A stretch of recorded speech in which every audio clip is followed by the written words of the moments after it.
wabo. Ebe waje bite. Egogene na gwebe saso. Egogene na gwebe gogo. Agbere na Jesus no gogo gogo no do so mine. Ude de no ga fi o bi Jesus o wa so mine.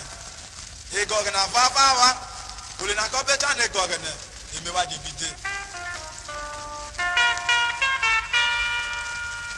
Wawo ambo. Ebe waje bite. Wawo ambo. Ebe waje bite. Wajo maroro emi Jesu nata oke na jambo erambo wawo ambo ebe waje bite wawo ambo ebe waje bite wajo maroro emi Jesu nata oke na jambo erambo oke na Jesu jambo okeka menana oke na Jesu jambo okeka menana owuretima foraba areti komante itere kagame areti maya no ware bana ni re vota bona ajoke na kogene no ware bana nana ni ruba he bona ajoke na kogene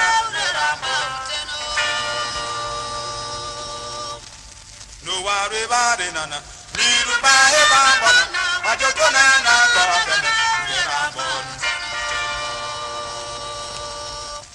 what we Christian area? Why can't I mean, no, my justice not a or take up on the cannon, Davia. Wow, be Christy. In the Yagan,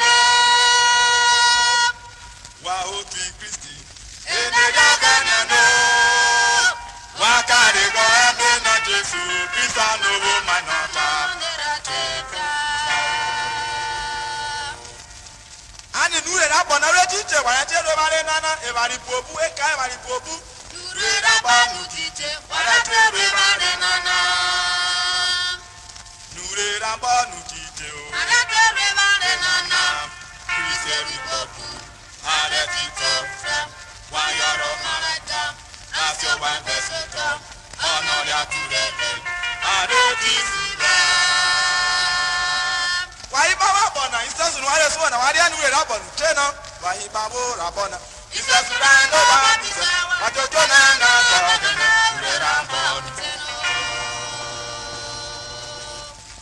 Why sooner? Why did this Rabona? I just saw about Galuzovi. Whatever. Why, Babu Rabona? It's a land of Abisa, but you don't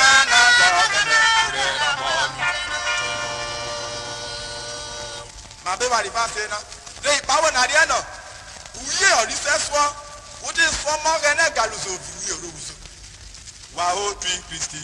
In the Yaganano. Wow, Twin Christy. In the Yaganano. Wakari go na Jesu Krista no manota. Ure ra bonu tite wa tere bare bobu. Ure ra bonu tite. Para tere bare nana. Ure ra bonu tite. Para tere bare nana. Krista bi bobu. Ara tito fem. Wa yoro maraika. Last your one best top. Honor ya today. Are receive. Why Babu Rabona? Is a Surano Babisa, but you don't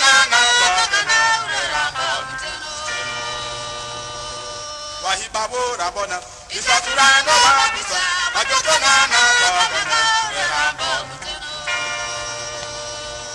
Why Babu Rabona? Is a Surano Babisa, but you don't Why Babu Rabona? Is a Surano Babisa, but you don't